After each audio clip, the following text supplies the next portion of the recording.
Semana do dia 21 a 27 de outubro. E como destaque, a gente tem a entrada do Sol em Escorpião, inaugurando a temporada de Escorpião na terça-feira, dia 22, e a Lua minguante em Leão na quinta-feira, dia 24. Então, o clima já muda um pouco, a gente tem mais aprofundamento emocional a partir dessa semana.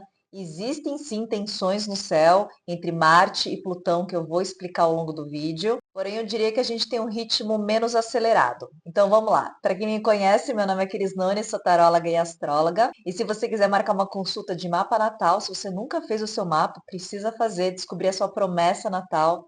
Consulta de tarô, Revolução Solar, que é o mapa do seu ano pessoal. Entra no meu site, aqui tem o link na legenda, crisnunes.com, é só clicar e acessar. E também te convido para você me seguir no Instagram, @crisnunes, porque lá tem outros conteúdos diários que você não encontra por aqui. E se você gosta do jeito que eu explico, peço para você curtir o vídeo, comentar, que isso ajuda muito a divulgar o meu canal. Bom, a proposta desse céu da semana é focar mais nos assuntos principais da semana, tá? E assim, ao longo da semana inteira, a gente vai ter Marte em Câncer, tá em queda, tá fraco esse Marte.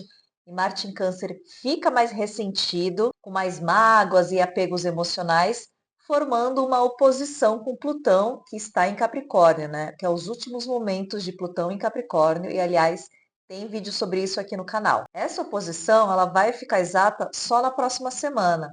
Mas, como o Sol vai entrar em Escorpião e Marte rege o Sol, é muito importante esse aspecto, né? Porque oposição é um aspecto difícil, então a gente tem tensões que pode trazer à tona assuntos bem delicados. E como Plutão simboliza poder, a gente pode falar de disputa de poder. Então, na nossa vida cotidiana, a gente pode pensar se está tendo uma disputa de poder na nossa relação afetiva, relação profissional.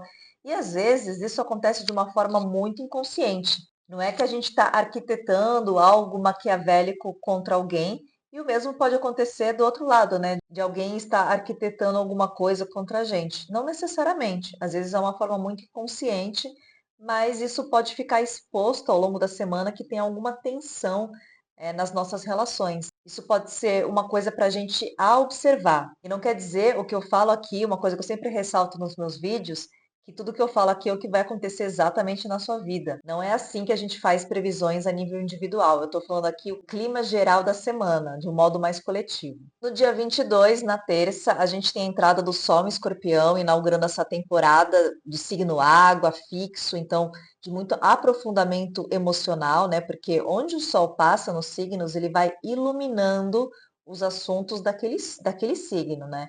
E Escorpião é sobre olhar mais a fundo, olhar o que está por trás da superfície, o que está por trás da máscara, né? Então pensa em colocar luz numa água que é extremamente densa, mais turva, mais escura. Por isso que tem essa tônica de aprofundamento emocional. E isso acontece exatamente às 19h14 e 30 segundos, horário de Brasília. Então quem nascer a partir desse horário tem o Sol em Escorpião, ou horário de Portugal, que é às 23, 24 e 30 segundos. Uma coisa também que é importante falar sobre temporada de signo solar, né, temporada dos signos, não começa exatamente num certo dia.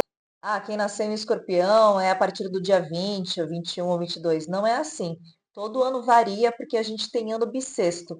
Então você tem que saber exatamente, naquele ano, o horário em que o Sol ingressa num signo, para saber exatamente qual é o seu signo solar. Isso vale muito para quem nasceu no comecinho da temporada de um signo ou no final. Porque às vezes você acha que é do signo de Escorpião e é do signo de Libra, por exemplo, bem no fim do signo de Libra, porque naquele ano a temporada de Escorpião começou um dia depois. Então por isso que é importante a gente conhecer o nosso mapa.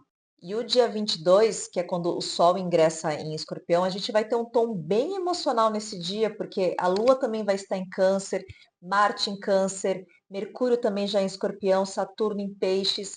Então tem uma tônica mais densa esse dia. E Mercúrio vai fazer também um trígono com Saturno.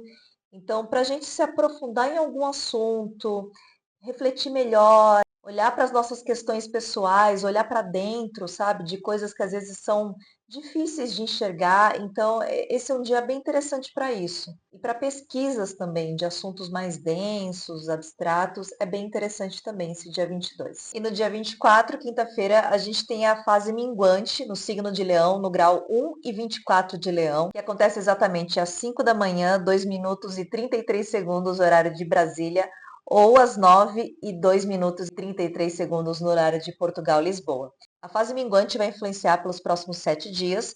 E se a gente está falando de fase minguante, a gente está falando de fechamento, diminuir o ritmo, da conclusão de algum assunto. É interessante observar que nessa fase minguante, né, a gente tem o Sol em Escorpião, e a Lua em Leão, num aspecto de quadratura, um aspecto tenso, que obriga a fazer um fechamento. E quem rege essa Lua em Leão é o Sol, que está em Escorpião. Então, o Sol em Escorpião recebe essa Lua, tem um favorecimento para esse Sol em Escorpião. Leão é um signo de poder pessoal, de brilho, de otimismo. E Escorpião fala mais das nossas sombras, do nosso lado mais escuro, de ser mais territorial e desconfiado, afinal é um signo de Marte, né? Então, numa tônica mais psicológica e subjetiva, é como se essa fase minguante ela favorecesse a gente olhar para o nosso lado mais sombra.